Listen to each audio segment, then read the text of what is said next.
What's up, everybody? On today's show, Texas basketball coach Rodney Terry takes exception to the horns down gesture. Why they really need to get over it before they come to the SEC. Locked on SEC starts right now. You are Locked On SEC, your daily podcast on the Southeastern Conference. Part of the Locked On Podcast Network, your team every day.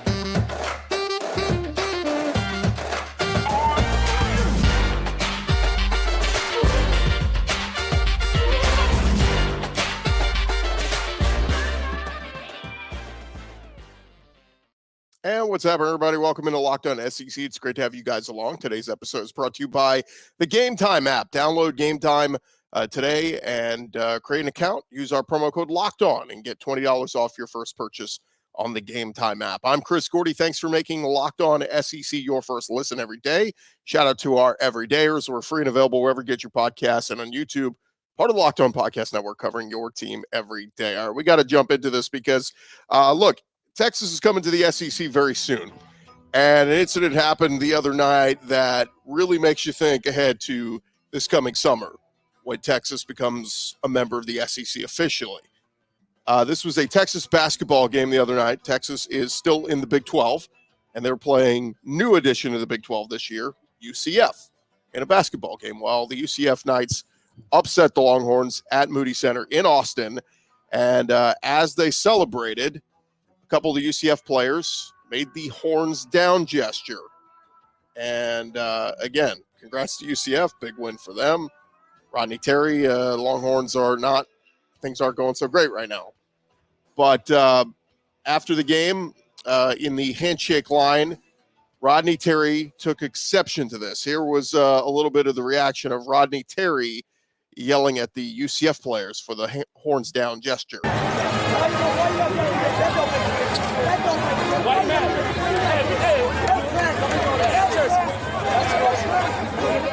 So Rodney Terry said, "That's classless." By the way, that video courtesy of KVUE in Austin, our sister station at Tegna. And this particular video from Tyler Feldman. He's at Tyler Feldman TV on Twitter. Shout out to him for letting us use a part of this video. But yeah, that's what it looked like in the handshake line. And again, it's Rodney Terry yelling, "We don't do that because when we do those kinds of things, it looks very classless." And he was yelling at the UCF players saying that's classless. Here was a little bit after the game. UCF coach Johnny Dawkins said he didn't even see the gesture, but said he would address it with his team. Here was Rodney Terry almost in tears reacting to the opposing players doing the horns down. You know, I'm a big believer in, you win the right way, you lose the right way. And, I always tell my guys, whether you win or lose, you win the right way. You lose the right way. You carry yourself the right way. You don't go through the handshake line or prior to getting to the handshake line and have about 6 or 7 guys putting the horns down. We don't do that, because when you do those kind of things, it looks very classless, and it also looks like you were just hoping to win. We never go into games trying to hope to win. We go into games expecting to win. So we don't act like that. We expect to win. We don't jump up and down like we won a national championship. We sure don't step on anyone's home court deal and act crazy and try to show them up in any way. We don't do that. So that's what I was angry about, and I was letting those guys know you don't do that. You guys won. Hey, we shake your hand, tip our hat to you, but we're not going to let you act that way in our building. You're not going to do that. You're not going to put your horns down and do all that nonsense. So that again, Rodney Terry, that video from our sister station KVUE in Austin. Dan Patrick yesterday on his show saying, let's be fair. They're not giving you the middle finger. It's a gesture. We've seen it across the Big 12 over the years. We saw it in the semifinal game from the Washington Huskies. They did it to the Texas Longhorns. As one fan tweeted this out, and I really like this idea, you think about Texas coming to the SEC next year. What do you think everybody across the SEC is thinking? This one little hand gesture gets you so offended? One tweet I saw yesterday, LSU fans ritualistically eat alligators when they play Florida. An Alabama fan poisoned the trees at Toomer's Corner at Auburn. Georgia fans yearly bark at children Tennessee fans threw golf balls at Lane Kiffin. Arkansas fans used the Freedom of Information Act on their own coach. Are we sure Texas is ready for this? And I got to agree, when you look over the history of Horns Down, over 50 years, fans, students, and even players used the gesture against the Longhorns.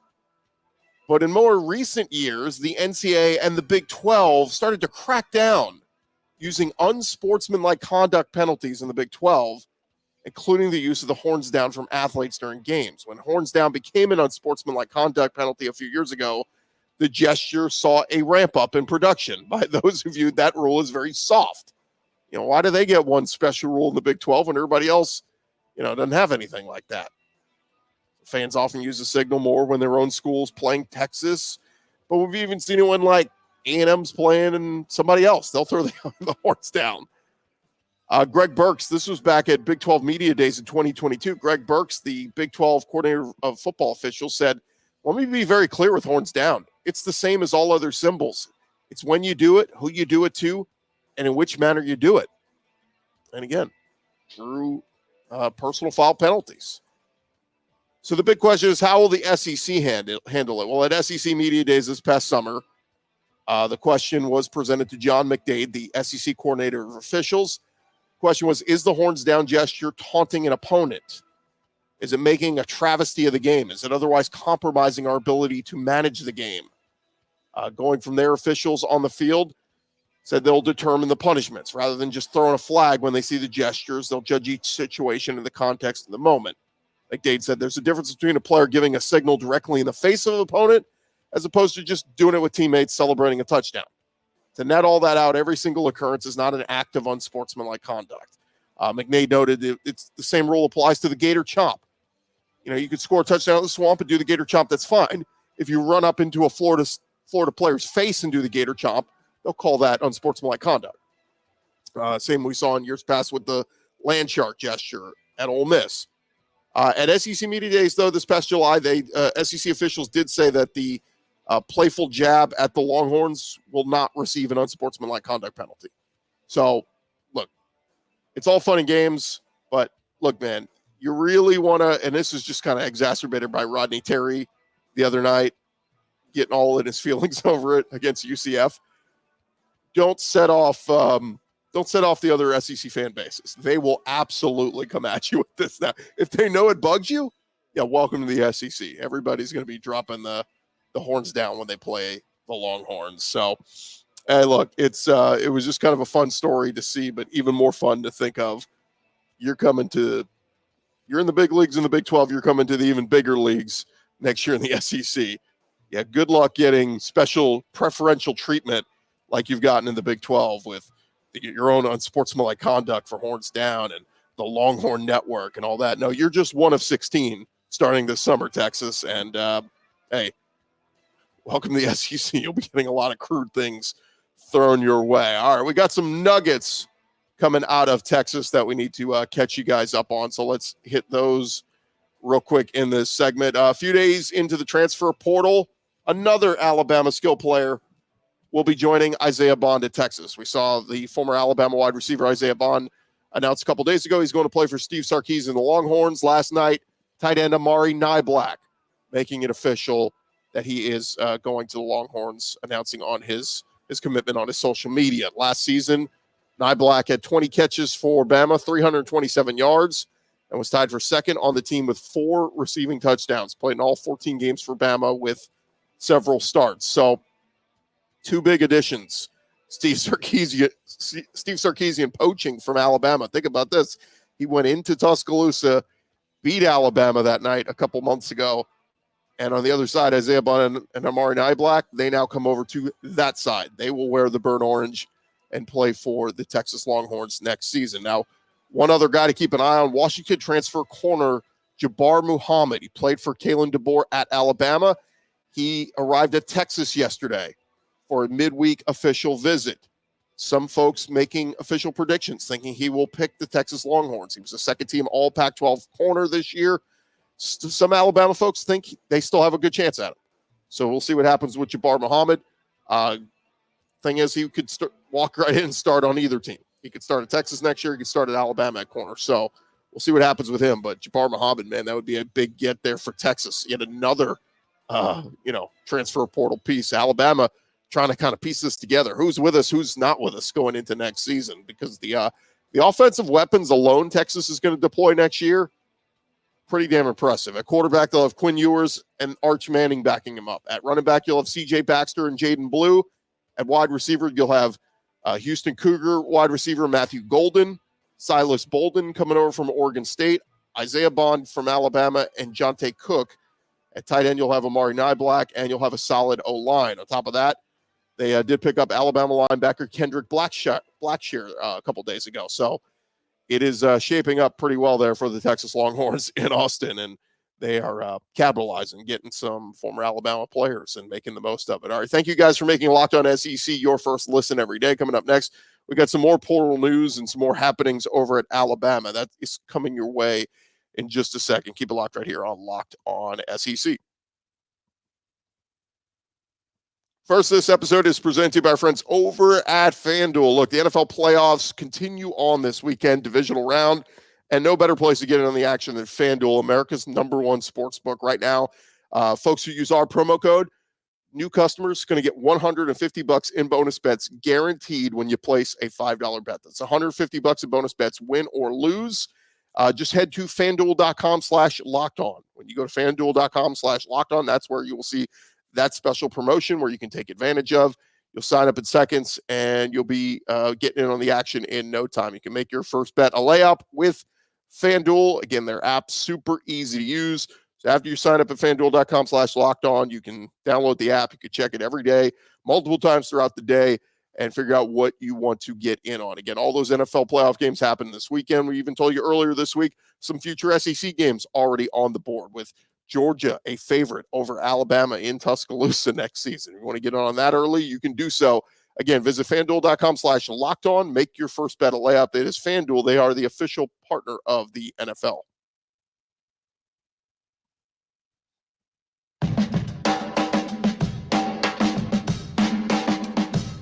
All right, thank you guys for making Locked On SEC your first listen every day. Everydayers, come on back, check us out on Monday. We'll recap all the moving and shaking happening from the weekend. So good SEC basketball games happening this weekend as well. So let's dive back into it. We got more to get into as we continue discussing as the world turns over in Tuscaloosa. Something new every day there for Kalen DeBoer and his staff at Alabama. But as we dive back into it, some news last night as Kalen DeBoer making another addition to his staff. Reports are he is hiring Wisconsin co-defensive coordinator and safeties coach Colin Hitschler to his staff. That came from Pete Thamel over at ESPN. Hitschler spent last season at Wisconsin working for Luke Fickell. He had worked with Fickell previously at Cincinnati, working his way from quality control assistant all the way up to co-DC. He was one of 24/7 Sports' top 30 recruiters this past cycle, credited with helping secure 7 of Wisconsin's signees in this past recruiting class. So we'll see what role Hitschler will play for Kalen DeBoer. But look, being a pretty good recruiter, that's going to help. He's a graduate of Penn, was a grad assistant, worked for Arkansas State, worked for South Alabama, had some crossover with Kane Womack, and again, been with Luke Fickell the last handful of years. And Luke Fickell, as we know, has been had some great success here in recent years coaching at Cincinnati. So he got the co-coordinator title in 2022, got some added responsibilities. So we will see, again, what role he will play. DeBoer had also hired, we know, Kane Womack, who was head coach at South Alabama, to be his defensive coordinator. And he had also hired Maurice Linguist as his new secondary coach while retaining Freddie Roach as the D-line coach. So, again, staff is coming into focus for Kalen DeBoer over there at Alabama. Now, one other note on Kalen DeBoer, he is bringing in a new quarterback of the future. On Thursday, it came out that former Washington quarterback Austin Mack is transferring to Alabama. He was a 4-star prospect out of California in the class of 2023, spent 1 season at Washington, and comes to Tuscaloosa with all 4 seasons of eligibility remaining. He's 6'6". Like we said, did not play last year for Washington, but learned behind Michael Penix. And, he could be that quarterback of the future for Alabama. We will see. Of course, Julian Sayin was the big piece of this past signing class for Alabama. We'll see if he remains true and committed. But the interesting part is the two quarterbacks Alabama signed in last year's class, Eli Holstein and Dylan Lonergan.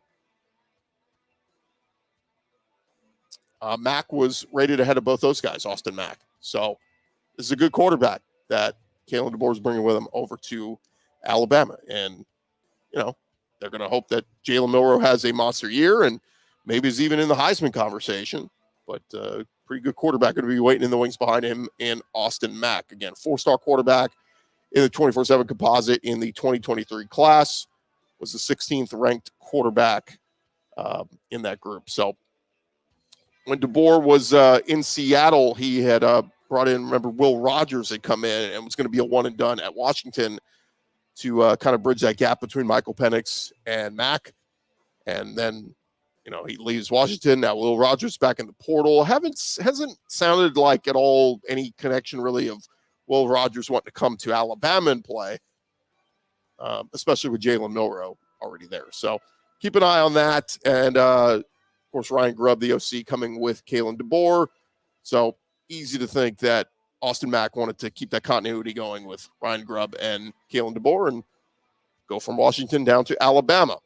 Another note on Alabama's roster. They took a hit in one of their new signees, Jameer Grimsley, a 4-star corner, also listed as an athlete. Just chose Alabama this past recruiting cycle over Florida State, Michigan, and Penn State. Several reports suggested Florida made a strong push down the stretch, but he is now considering a couple of schools, including LSU and Florida. He's not expecting to take any more visits before he makes his decision, but he was a class of 2024 signee in this recruiting class, entered the transfer portal on Thursday, I believe before he even set foot on campus. But signed with Alabama in December. He's been committed to the Tide since last summer. 4-star corner, the number 189 overall player in this class, the number 17 corner. He's also the number 24 player from the state of Florida. So we'll see. Does he go back home to Florida? Does he go to LSU? We'll keep an eye on that one. But Alabama losing a number of key players to the portal since Saban retired. As we know, Caleb Downs still in the portal. Caden Proctor, 5-star lineman. And just going to be interesting to see how this all plays out. Again, the drama continues on. Reese Davis at ESPN, he sat down with Nick Saban right after his retirement, got that one-on-one interview. And he was on the College Game Day podcast with Pete Thamel this week. And he talked about how surreal the whole experience was. He said the most odd thing of that entire morning was when I walked into the office, it was virtually cleaned out already. There was kind of a profound sense of, he ran the show. Everybody knows that. But there was such a sense of appreciation. And there was this realization amongst a lot of staffers that had been right in the middle of something really special. And here it is ending abruptly. Saban described the last season as grueling. He said to get that particularly Alabama team from where it was to start the year to where they finished took a lot of energy. Saban said, I don't think there's ever a good time to retire. Because once you're a coach, you think you're going to coach forever. But I actually thought in hiring coaches, recruiting players at my age started to become a little bit of an issue of that. So one more Alabama note here, related note. You guys missed this news last night. Former Alabama offensive coordinator Bill O'Brien is taking the OC job at Ohio State. So Bill O'Brien was head coach of the Texans, gets fired.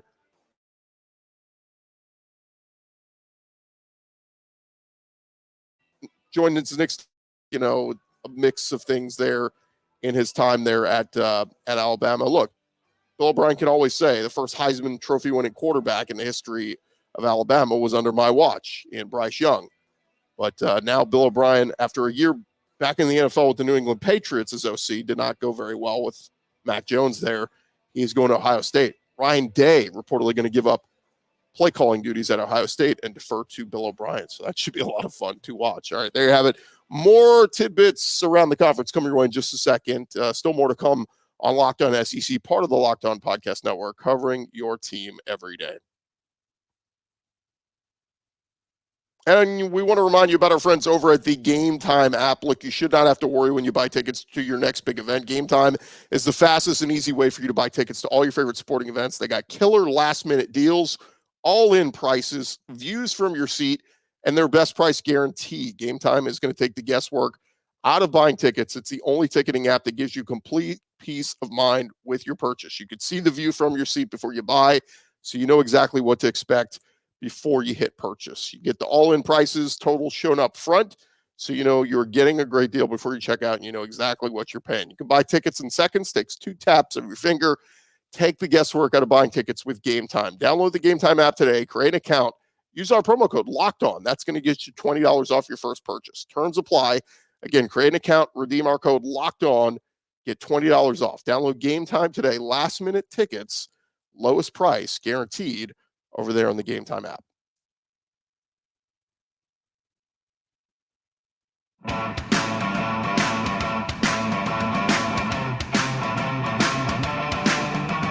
All right, roll along here. Locked On SEC. A couple more nuggets before we call it a show, and hope you guys have an awesome weekend as we get into the thick of SEC basketball season. It'll be fun getting more and more into watching it. Alabama and Auburn have had 2 great starts so far, both undefeated, but SEC's tough this year, man. Outside of really Vanderbilt, I know a couple schools have gotten off to rough starts, but I think this can be one of those years where people just you're gonna have teams beating up on other teams, and there's no easy out, I think, in the SEC this year in hoops. All right, let's get back into some more football nuggets. We stop off over at Auburn. As it was announced yesterday, Auburn will hold their annual spring football game on April 6th. So mark that on your calendars. Again, Auburn announcing yesterday, April 6th will be their A-Day spring game. And, of course, it'll be A-Day weekend. So they'll have home games for baseball, softball, men's tennis. And a kickoff time for the spring game has not yet been announced. They will announce that sometime in mid-March, according to the game. Of course, last year marked the start of the Hugh Freeze era at Auburn as he heads into his second year. It was messy last year. It rained a lot, and it was just gross. So this year, Hugh Freeze looking to build off of that 6-7 season. Kind of ended on a sour note, getting beat up by Maryland in the bowl game. But spring game, guess what? All eyes going to be on the quarterbacks that day. And how good do these quarterbacks look now with Derek Nix coming over as OC? You know, who's going to call plays? Hugh Freeze said he was going to take over play calling duties, but now he brought in Derek Nix. Maybe he'll defer to him. Also, a name to keep an eye out on. James Madison quarterback Jordan McLeod. Some reports came out late yesterday that he could be transferring to Auburn. Hugh Freeze seemed to be happy with his quarterback room of Peyton Thorne, Holden Geriner, Hank Brown, and, of course, the incoming Walker White. But Jordan McLeod had a nice year at James Madison. Kind of bounced around a little bit in the transfer portal, went over to Arizona for a year before he landed at James Madison. Very productive this past year. So keep an eye on Jordan McLeod. Saw a couple of rumblings, didn't see an official word that he's definitely going to Auburn, but something to keep an eye on here over these next couple of days. Over at LSU, their defensive coaching staff is getting to being finalized here. For the final vacant spot, they are expected to elevate Missouri analyst Jake Olson to an on-the-field role. That is according to Matt Zenitz of 24/7 Sports. He noted that Olson departed Missouri along with defensive coordinator Blake Baker a few weeks ago, but his exact role still to be determined. The promotion will complete LSU's defensive staff overhaul, parted ways with Matt House and many members of his staff, and now they've brought in Blake Baker from Missouri as defensive coordinator, Kevin Peoples from Missouri to coach defensive ends, Bo Davis brought him in from Texas to coach the interior of that D-line, Corey Raymond bringing him back home after a couple-year stint at Florida to coach the DBs, and now Jake Olson. Will he coach safeties? According to some reports, Blake Baker will coach the linebackers. So, nonetheless, you got to look at it and say on paper, that's a way better defensive staff than what Brad Kelly had last year. So we'll see if they're able to, prove that out on the field. But Olson, familiar with LSU, worked for them before heading to Missouri as a defensive analyst back in April of 2022. And we'll wait to see when LSU will announce their spring game will be. A couple Tennessee tidbits to wrap things up. Tennessee is adding to their offensive line. Matt Zennett's reporting that Lance Hurd transferring from LSU going over to Rocky Top. Hurd was rated as the number 3 tackle prospect in last year's class, the number 15 overall prospect in the nation, was a top-rated player, 5-star recruit. Hurd is looking for immediate playing time. He was sitting at LSU, but LSU had 2 great tackles, young tackles, in Will Campbell and Emory Jones, and apparently Lance Hurd really wanted to start, particularly wanted to be a starting left tackle. It was funny. I remember when he signed at LSU, Brian Kelly was telling the story. Oh, man, I love this kid. He said, I'm going to start at left tackle. And I said, well, look, we got Will Campbell, who's just a fantastic freshman. And then Hurd said, no, I'm going to start at left tackle. Brian Kelly's like, oh, I love this competition. Well, Lance Hurd was serious. Either I'm going to start or I'm going to go somewhere else. So Brian Kelly's left tackle. So best of luck to you. So Lance Hurd moving on, and we'll see if he ends up starting at left tackle for Tennessee, because they've got some guys there already. But Hurd at LSU did make 1 start, made 12 appearances, did not play in the bowl game, the ReliQuest Bowl. And as we know, Gerald Mincey hit the transfer portal and headed over to Kentucky just the other day. So Hurd, maybe that's a spot he could slide into. One other note, Dane Davis confirmed he will be back in the orange and white this year. He announced Thursday he will be using his final season of eligibility. Tweeted out, growing up a Vol fan, being able to wear the tee every Saturday for the last 5 years, I could not pass up on an opportunity for 1 more year to compete with my brothers. Got another season of eligibility. I'll be staying in Knoxville. Davis will be a 6th-year super senior. He redshirted in 2019 as a walk-on, earned a scholarship in 2020, of course, got the COVID year. And over the last 3 seasons, he's appeared in 39 games, made the first 3 starts of his career at right tackle in 2021. He was a reserve in 22 and much of 23, but returned to the starting lineup in 23 this past season against Georgia and Vanderbilt. So Dane Davis, watch for him in the competition there on the O-line for Tennessee. And there you have it. You're all caught up on everything going on around the conference. Thank you guys for making Locked On SEC your first listen every day. Shout out to our everydayers. Come on back Monday on the show. Man, we're going to have a whole lot more to discuss. Are there more Bama players in the portal? We'll recap it all for you on Monday. Thanks for making us your first listen every day. Now go make your second listen. Check out Locked On Sports Today, streaming 24/7 on YouTube, getting you caught up on all the national stories and all the sports. Locked On Sports Today on YouTube. I'm Chris Gordy. This has been Locked On SEC. We'll talk to you guys on Monday.